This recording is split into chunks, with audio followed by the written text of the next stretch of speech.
Olá, meu nome é Daniara e hoje eu e meus amigos vamos falar um pouco mais sobre a produção de cana orgânica. A agricultura orgânica na produção de cana-de-açúcar envolve o cultivo desse produto sem o uso de agrotóxicos, fertilizantes químicos, sintéticos e organismos geneticamente modificados. É baseada em práticas sustentáveis que visam preservar a saúde do solo, a biodiversidade e a qualidade dos alimentos. A cana-de-açúcar é uma cultura de grande importância econômica e social, sendo utilizada na produção de açúcar, etanol e outros produtos derivados. Nos últimos anos, a agricultura orgânica na cana-de-açúcar tem se tornado cada vez mais relevante como na saúde humana. Essa prática elimina o uso dos agrotóxicos, reduzindo a exposição dos trabalhadores rurais e dos consumidores a substâncias químicas prejudiciais à saúde. Para o ambiente, contribui para a conservação do solo, evitando a erosão e a contaminação dos recursos hídricos por produtos químicos, resultando na preservação da biodiversidade e incentivando o equilíbrio dos ecossistemas. Os produtos derivados da cana-de-açúcar orgânica são livres de resíduos químicos, apresentando maior qualidade nutricional e sabor mais autêntico. No entanto, com o aumento da conscientização ambiental e da busca por alimentos saudáveis, a demanda por produtos orgânicos, incluindo a cana-de-açúcar, tem crescido significativamente e os consumidores estão cada vez mais dispostos a pagar um preço justo por alimentos produzidos de forma sustentável. Olá, meu nome é Giovana e eu vou falar sobre o preparo do ambiente necessário para o cultivo da cana orgânico. Para o cultivo da cana-de-açúcar ser considerado orgânico, ele deve ser realizado de uma maneira que promova o menor prejuízo possível, tanto para o solo quanto para o ecossistema local. O preparo do ambiente deve ser feito com a menor chance de desestruturação dos componentes físicos e químicos dos solos e práticas de conservação do solo, dos recursos hídricos, do ecossistema e da recuperação da fertilidade do solo são ideais para que esse sistema seja considerado orgânico. Em relação aos tipos de preparo do solo, existem duas formas possíveis. O preparo seguindo o sistema de cultivo mínimo. Nessa prática, o solo é preparado somente na linha de plantio, que consiste mais frequentemente em uma subsolagem e pode ou não ser complementada por uma desagregação mais intensa, com o uso de enxada rotativa. Essa desagregação é realizada em uma faixa estreita, vizinha à faixa de subsolagem. Aí aqui a gente tem um exemplo de uma plantação de cana seguindo o sistema de cultivo mínimo, e esse sistema é vantajoso porque ele apresenta redução na erosão do solo e, consequentemente, redução na perda de nutrientes e redução de custos com o uso de máquinas e implementos, no caso, no combustível dessas máquinas, né? Outro método possível também é o sistema de plantio direto. Nesse sistema, o solo é 100% recoberto por palhada em todo o tempo e há o mínimo de revolvimento possível. O solo é revolvido apenas no suco do plantio e também não existe outro preparo a não ser esse revolvimento no suco. Aí a gente tem aqui a foto também de um sistema plantado no plantio direto, né? E esse sistema tem como vantagem a redução da erosão, melhoria das condições físicas e fertilidades do solo, aumento do teor de matéria orgânica por causa da cobertura da palhada, aumento da absorção de água, diminuição da incidência de raios solares e também reduz o consumo de combustíveis porque não há mecanização. Esse sistema também pode prevenir o aparecimento de plantas daninhas. Meu nome é Maria Eduarda e eu fiquei responsável por falar um pouco da adubação da cana orgânica. Essa adubação ela vai ser feita por meio de fertilizantes e os permitidos são os de origem orgânica ou os minerais de baixa solubilidade, como aí os fosfatos naturais, calcário ou as rochas moídas. A vinhaça e a torta de filtro elas vão ser permitidas nesse processo e elas vão ser responsáveis por fornecer praticamente todo o potássio e todo o fósforo necessário para essa cana, além também da parte ali do nitrogênio.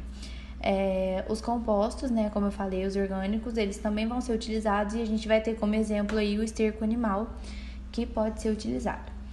Além disso, deve realizar ali a rotação de culturas e a adubação verde, que é indicada nas áreas de reforma do canavial com as leguminosas, para maior fixação biológica do nitrogênio e com as gramíneas para melhoria na estrutura física do solo. Na prática de controle de pragas, devem ser utilizados métodos de controle integrado, priorizando o controle biológico de pragas. Em casos extremos, algumas certificadoras aceitam a utilização de produtos menos agressivos, desde que haja um plano de uso de produtos e dosagens menos agressivas e um total de proteção ao trabalhador. O mato é controlado principalmente pela manutenção da palha de cana do cultivo anterior. Capinas manuais são também necessárias em áreas onde a infestação é alta. O controle do mato pode ser um dos gargalos do processo de produção de cana orgânica, uma vez que exige grande mão de obra. No cultivo de cana orgânica, estratégias de controle de pragas incluem rotação de culturas, plantio de espécies repelentes, uso de inimigos naturais como predadores de pragas e manejo adequado do solo. Existem também tentativas de plantar misturas de adubos verdes nas entrelinhas da cana, porém ainda não é uma prática bem definida.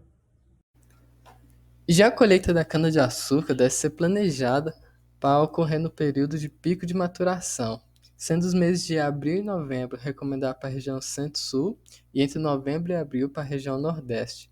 Porém, podendo variar com o sistema de cultivo adotado, variedade da cana, região de cultivo, além de outros fatores. A colheita deve ser feita de forma mais natural possível, sem queimar a palhada, prática que hoje em dia não se faz mais, de modo a preservar os colmos da cana e a microbiota, assim mantendo a integridade do solo e do ecossistema local. O carregamento e o transporte para a moagem não deve ultrapassar 24 horas para não ocorrer contaminações, de maneira que o caldo gerado seja limpo sem alterações. Uma inovação na mecanização de colheita é a chegada no Brasil do trator T6 biometano da New Holland, criado na Inglaterra, que tem 80% menos de emissão de carbono. Esse trator, movido a biometano, proporciona mais um avanço na cultura da cana orgânica, já que em fazendas orgânicas, a única parte que não era sustentável era justamente o combustível a diesel dos tratores. O biometano, que é a forma purificada do biogás, pode ser produzido pela própria usina de cana-de-açúcar a partir da fermentação da vinhaça, deixando essa prática ainda mais autossustentável. Olá, eu sou o Jean e eu vou falar sobre as usinas de cana-de-açúcar. Bom, o processamento da cana em seus produtos dentro de uma usina pode ser semelhante, independente de a matéria-prima ser convencional ou orgânica. Porém, no processo do tratamento do caldo, só pode ser utilizada a cal virgem ou hidratada, pois é proibido o uso de polímeros sintéticos, enxofre e fontes de fósforo. Na usina de cana-de-açúcar, passa por etapas que resultam em dois produtos principais, que é o etanol e o açúcar. A diferença principal entre as usinas de etanol e açúcar está no foco de produção e nos processos finais, apesar de ambas processarem a cana. Vamos falar um pouco sobre as usinas, começando primeiro com a usina de etanol, onde o foco de produção é o biocombustível. Após a extração do caldo da cana, uma parte é destinada à fermentação, na qual as leveduras convertem os açúcares em etanol.